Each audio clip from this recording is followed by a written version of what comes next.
ओहो तीर्थजी नमस्कार। हजुर नमस्कार हजुर नमस्कार। अच्छा यो के को लागि हो?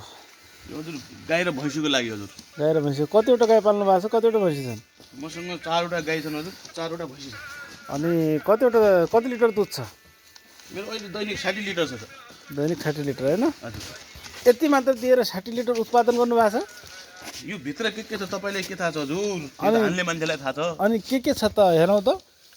यो भित्र तपाईँको हामीले पकाएको चरी घाँस छ। अच्छा यो आफ्नै बारीको हो? आफ्नै बारीमा उम्रेको चरी घाँस पकाएको छौँ। अच्छा अनि यसमा तपाईँको पशु आहार दाना छ, अच्छा चोकर छ, अनि खाने सोडा छ, मिनरल छ, गुड छ, अनि त्यसपछि यो सबै तपाईँलाई कसरी थाहा भयो? कहीँ त्यहाँ तालिम गर्नुभएको थियो? हजुर हजुर तालिम गरेको हजुर। ए कति दिन तालिम गर्नुभयो? प्रमाणपत्र छ? छ हजुर छ। अच्छा हामीलाई छिमेकी लघु विक्तले तालिम दिएको थियो। ए तालिम गरेर अनि त्यसपछि दैनिक आय मतलब यसमा आय स्रोत कति छ मतलब?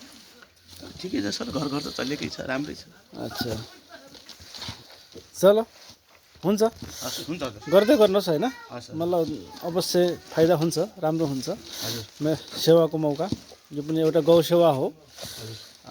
गौलाई गरेको सेवा कहिले मतलब खेर जाँदैन है। हजुर ल हुन्छ। हस् हजुर हस्।